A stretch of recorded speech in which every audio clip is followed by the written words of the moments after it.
To quickly answer the latter question of this video, realistically, short answer, no.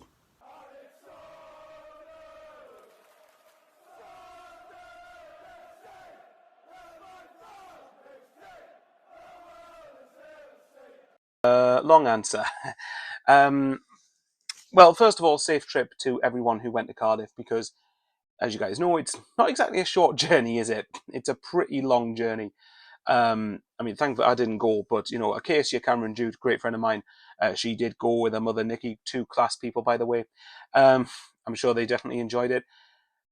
From the sound of the game, Sunderland looks like they dominated it, and it seemed to suggest why Cardiff are where they are, because I think, 21st in the Championship, and it's only Reading's points deduction that's keeping them out of the bottom three at the moment.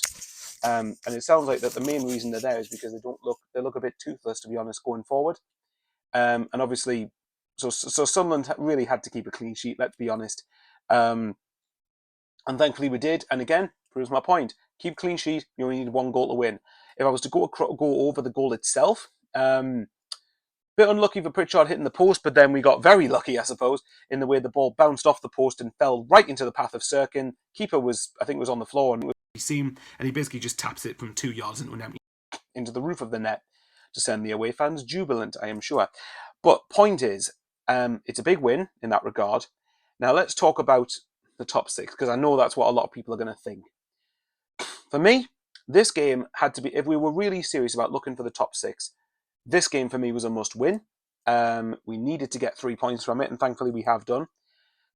For me, to believe that we can get into the top six, or push for it rather, because I don't think we'll do it, but you never know.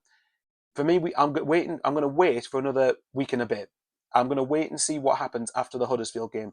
If we have beaten Birmingham, and if we have beaten Huddersfield, both of them, and got 6 points, then I will start to believe that we could do it again. Because for me, there is undoubtedly quality in this squad. And I do believe on paper we have a better side than both Birmingham and Huddersfield. But you got to remember, Birmingham are a solid outfit, very hard to beat. And Huddersfield's run of form recently has been nothing short of miraculous. With, you know, they've beaten Millwall away, which is a very hard place to go. They've beaten Middlesbrough, who are going to be searched for the playoffs. And they've obviously won against Watford away. Now, granted, Watford's got their own problems, but it's still a class win. You can't knock it.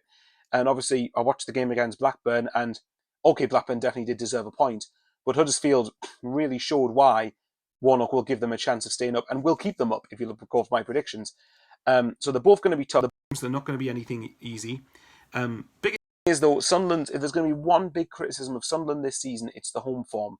Because at home, we've only won 6 games, I believe, at the Stadium of Light. And we haven't won a home game since the 11th of February, when Patrick Roberts' late goal helped us beat Reading. So, definitely not reverse psychology, Sunderland. But yeah, look, if we really want to push for the top 6 and we want to have a chance at the top 6, these 2 games are must-wins for me then. If we get 6 points from these 2 games, then going into the final 3 games of the season, you never know what can happen. If we don't get 6 points from these 2 games, then for me, that's probably the last nail in the coffin, really. Watch us draw these 2 games and then win the last 3 and sneak in 6th. Look, it's early days. It's a long way. There's still a number of games to go yet. We'll wait and see what ends up happening. One good thing is, at least, even though we were never really going to be in a relegation battle, and that was evident probably halfway through the season, the good thing is we're now definitely not getting relegated because we're mathematically safe. And if you look at, again, I keep referring to it, look where Wigan and Rotherham are compared to where we are. Wigan looks like they've got 1 foot back in League One already, and Rotherham, okay, got a good point in Norwich, to be fair, but you know, they're still only a couple of points above the bottom 3. So if you compare where we are to where they are, we've done really well. And bearing in mind, like David Heimarsh said at the start of the season, we are the lowest ranked team coming into the season, even though I think we've got definitely not the lowest ranked squad, because we've got a really good squad for this level. But we won the playoffs last year and finished 5th in League One. So we've had a solid season for me, whatever happens. For me, top half was the realistic expectation once it looked clear that we weren't going to be in a relegation battle. And I still believe we can do that. Bristol City and Stoke both drew and we won, so we got some ground on them. Hull, I think, beat Millwall, so I don't know whether Hull are 13th. I should have checked the table, really, but that's the laziness from me. But anyway, guys, to wrap it up, safe journey back from everyone who went to Cardiff, and yeah, hopefully Casey and Nikki had a good time. And you guys know what's coming. Trying to get a 5k subs in the near future, and on the analytics, 58% of people who watch the videos are not subscribed. So if you think I've earned a sub from you, hit the like button and subscribe, and comment. As long as you're respectful about it, comment in the comments below. Anyway, I love you all a lot. Thanks again for the support. Hope everyone had a great Easter weekend. And yeah, have a good week. See you on Saturday for Birmingham. Away the lads. Love yous lots. And stay safe as always.